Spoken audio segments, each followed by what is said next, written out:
Putin has done the unthinkable. After spending most of his special military operation decrying the very possibility that other countries might enter Ukraine to support his enemy, he's turned around and done exactly the same thing. The US Department of Defense says there are now between 11,000 and 12,000 North Korean soldiers inside Russia. Most of those are part of the 50,000-strong counteroffensive Russia has launched in Kursk, marking the point where the Ukraine war became truly international. This isn't Russia versus Ukraine anymore. It's Ukraine taking on Russia and North Korea. Putin, your hypocrisy is showing. Still, Ukraine hasn't cowered away from the prospect of facing off against soldiers from two countries at once. Far from it. Ukraine has a plan to deal with the North Koreans, a plan to hit them where it hurts and obliterate any chance North Korea has of aiding Russia as Putin tries to take over Ukraine. Phase 1 of that plan is complete. Ukraine just scored a pair of major victories against the North Korean forces by taking out crucial ammo stockpiles that were supposed to keep those soldiers stocked up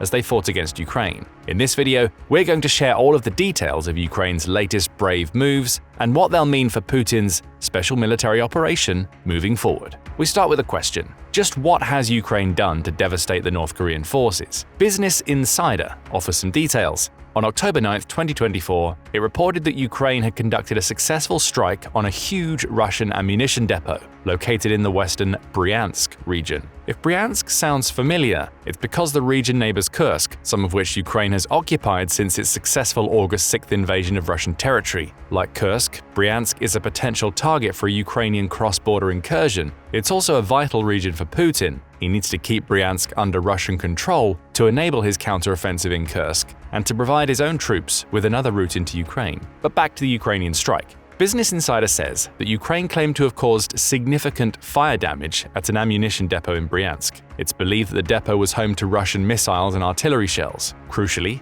Russia was also using it to store munitions it had received from North Korea, likely in preparation for the later arrival of North Korean soldiers. Better yet for Ukraine, the depot also held Russian glide bombs, Soviet-era mega-bombs that Russia has used to devastate Ukrainian cities and towns throughout much of 2024. Video footage of the attack shows the facility, which is in the Bryansk town of Karachev, wrapped in flames as explosions ring out. The Kremlin's propaganda machine went into overdrive after the news came out. It claimed it had shot down around 24 Ukrainian drones during the attack in an attempt to show that it had thwarted Ukraine's efforts. The video proves otherwise. More details came from Al Jazeera. Its report on the attack quoted the Ukrainian general staff as claiming that Ukraine's successful strike would cause major logistical problems for Russia in the future. The arsenal stored ammunition for missile and artillery systems, including those delivered from North Korea, as well as glide bombs, the general staff claimed. Much of the ammunition was stored in the open. Putting aside the clear lack of care Russia takes in protecting its munitions, this last statement makes clear, the Kremlin was eventually forced to reveal that Ukraine's strike was successful. Newsweek reports that the country's Emergency Situation Ministry confirmed it had tracked explosions of explosive objects as a result of Ukraine's strike. It also noted a Russian Telegram social media channel, which claims to have links to the Kremlin,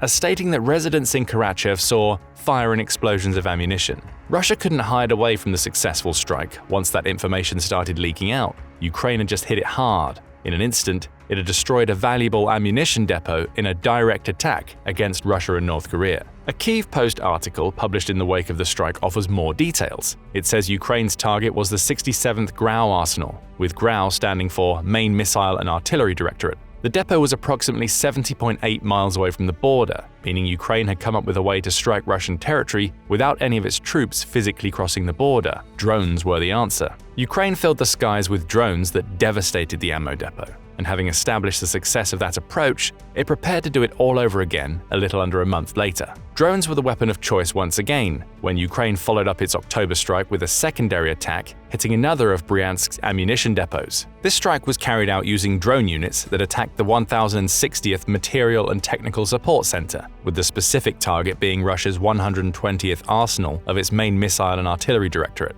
Again, that's an arsenal that's been supplemented with North Korean weapons throughout much of 2024. Ukraine was sending a clear message to Putin and North Korean leader Kim Jong-un. We know North Korea is coming, and we're going to do everything we can to slow your soldiers down. Ukraine's general staff provided a report into the second Bryansk ammunition storage attack. At least 8 explosions were recorded, it claims. Objective control results indicate at least 2 fire points at the military facility and signs of secondary detonations. As was the case with the October strike, Russia was forced to confirm that another one of its depots had gone up in smoke, and again it tried to twist the story. Bryansk Oblast Governor Alexander Bogomaz was typically cagey in his report on the attack, claiming, "As a result of the drone attack in Bryansk, non-residential buildings caught fire." In this case, we know that non-residential buildings translates to tons of the ammunition we received from North Korea and planned to use in our Kursk offensive. Worse yet for Russia, 120th Arsenal was a brand new depot. Militani says it was built both to store ammunition and to serve as a new plant for the repair of artillery systems. It also noted that Russia built this depot because of its proximity to a large railway junction, which would enable the easy transportation of artillery systems. That junction still stands, but Ukraine has rendered it practically useless after its second strike on the Russian and North Korean ammo depots. It all adds up to 2 devastating attacks in 2 months. But now we come to another question. What does all of this mean for Putin's plan to use North Korean soldiers in the war? It's not good news for Russia's leader. First, it's important to reiterate that Bryansk lies on the border between Russia and Ukraine. It also borders Kursk, and that positioning makes it a strategically vital location for both Russia and Ukraine. Ukraine is already taking advantage of that fact. In the wake of its October 2024 strike on the Karachev depot, a small contingent of the country's soldiers reportedly attempted a cross-border incursion into Bryansk, similar to the one Ukraine carried out in Kursk. The Independent says that an armed group attempted to bypass border checkpoints to enter the Bryansk Oblast, though they were eventually beaten back. Ukraine didn't immediately acknowledge the attempt, though Bryansk's governor, Bogomaz, was quick to claim that the situation was stable and under control. That attempted border crossing perhaps shows us Ukraine's intentions with its strikes against the North Korean ammo depots. The attempted incursion occurred on October 27th. The second drone strike against a Bryansk ammo depot happened about 2 weeks later, and Ukraine followed up that attack with more on November 13th. Another drone assault saw Ukraine destroy several more non-residential buildings in Kaluga and Bryansk, this time targeting important infrastructure in the regions, according to Voice of America. What does all of this tell us? Ukraine has identified Bryansk as a key strategic location, especially because of the arrival of North Korean weapons and soldiers. It's whittling away at the oblast's infrastructure, taking out ammo stores and other facilities to pave the way for a second incursion into Russian territory. Putin hopes to use his North Korean soldiers to retake Kursk. Ukraine may intend to respond by overrunning territory in Bryansk to force the Russian leader to spread his North Korean soldiers thinner than he intended. Speaking of the North Korean soldiers, the drone strikes in Bryansk will have severe consequences for their operational efficiency in the Kursk counteroffensive. Russia has relied on North Korea to extend its constantly depleting munition stockpiles for much of Putin's special military operation. In February 2024, South Korean Defense Minister Shin Won-sik claimed that North Korea had shipped at least 6,700 containers to Russia since September 2023. Those containers held either 3,152mm artillery rounds or 122mm rounds, according to Shin. It could possibly be a mix of the two, and you can say that at least several million shells have been sent, the defense minister claimed. More news about North Korean weapons arriving in Russia came in September 2024. Germany's Chief of Defense, General Carsten Breuer, claimed that North Korea's agreement with Russia was about increasing the production of weapons for Russia's aggression in Ukraine. By that point, the number of shipped containers had increased to 16,500, with Russia having used at least 65 of the missiles it received from North Korea against Ukraine by September 2024. A large portion of these North Korean shells and missiles likely found their way to the Bryansk ammo depots that Ukraine took out in October and November. Obviously, that's a massive hit to Russia because it's lost valuable ammunition, but think about what this means for the up to 12,000 North Korean soldiers that are currently engaged in the Kursk counteroffensive. Those weapons shipped by their country were familiar to those soldiers. They would have trained extensively in how to use them and would have been prepared to turn them against Ukraine's forces. Now a huge portion of the North Korean weapons are gone. That means North Korea's soldiers are going to have to rely on Russia to keep them well stocked, and that's something Putin has failed to do for his own soldiers throughout the war. Evidence of Russia's failure to provide its North Korean soldiers with weapons is already seeping in. On November 1st, Warthog Defense published a YouTube video showing a brief interview with one of the first North Korean soldiers wounded in the war. The soldier was part of a 40-man unit he claims Russia simply pushed into an engagement with Ukraine in Kursk, ill-prepared and without the equipment they needed to fight. "The Russians did not provide us with anything," the wounded soldier claimed. "They threw us into an assault without prior intelligence, without ammunition, without normal weapons." Could the first of Ukraine's attacks on the Bryansk ammunition depots have contributed to this problem? Perhaps. And if it did, the second strike that came after the wounded soldier's interview will only make things worse for North Koreans in Russia. They're being forced to watch as Ukraine takes out storage facilities intended to keep them equipped as they support Russian troops in the Kursk counteroffensive. The more of these depots that go down, the less weaponry the North Korean soldiers will have to fight against Ukraine. Having 12,000 North Korean soldiers won't mean much for Putin if he can't equip them with the weapons they need. At best, the North Korean forces will have to try and quickly learn how to use Russian weapons before they get pushed into Kursk. At worst, they'll experience the same fate as the wounded soldier and his unit, becoming cannon fodder in Putin's ill-fated Kursk counteroffensive. That misuse of North Korea's forces could also come back to bite Putin when it comes to his relationship with Kim Jong-un. On the surface, that relationship seems like the best that the Russian leader has. North Korea and Russia signed a mutual defense treaty in June, which North Korea ratified in November, which is why there are North Korean forces in Russia in the first place. But where did many of those North Korean soldiers end up?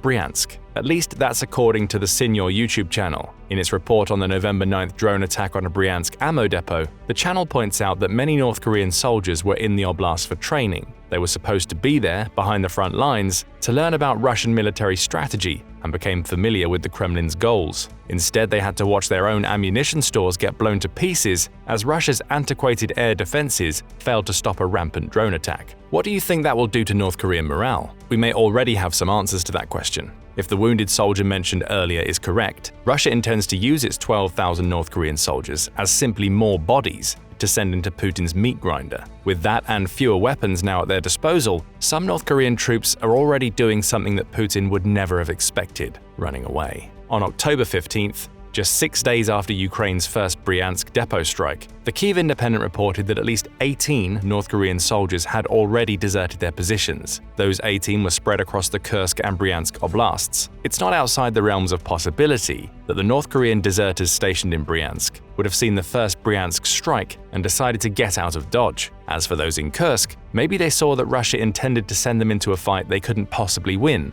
just as it did to the 40-man unit of which the wounded soldier mentioned earlier was the only survivor. So they ran away as well. What will President Kim think as this news filters in? He's watching Putin misuse his soldiers, sending some into Kursk without the equipment they need, and he's being humiliated on the world stage by news that his troops are deserting. So far, all Kim's cooperative defense pact with Russia seems to be delivering is death to his own people. Will North Korea's leader care? Perhaps not about the people themselves, but he may see such massive losses of his soldiers and ammunition as evidence that Putin isn't strong enough to win against Ukraine. Therein lies perhaps the most important aspect of Ukraine's strikes in Bryansk. Even if they didn't target North Korean troops directly, they've sapped morale enormously. Russia's new soldiers no longer have access to the weapon stores they likely relied upon to give them at least some sense of familiarity while fighting on Russian soil. Some will be weaponless, many will be poorly trained, and the odds are that we'll even see more news of North Korean desertions as Putin's counteroffensive in Kursk proceeds. Ukraine has scored a massive moral victory with its 2 Bryansk strikes.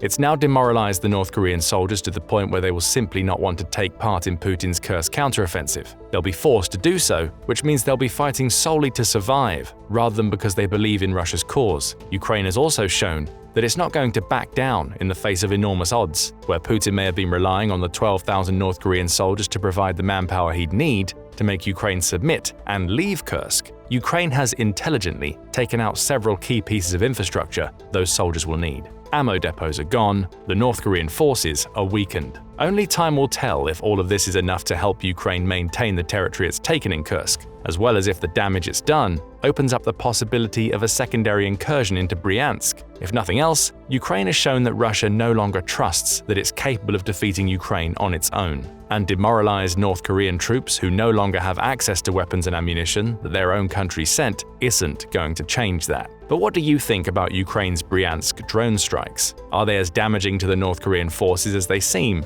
How do you think Putin's approach to retaking Kursk will affect his relationship with Kim Jong-un? Share your thoughts below, and thank you for watching the video.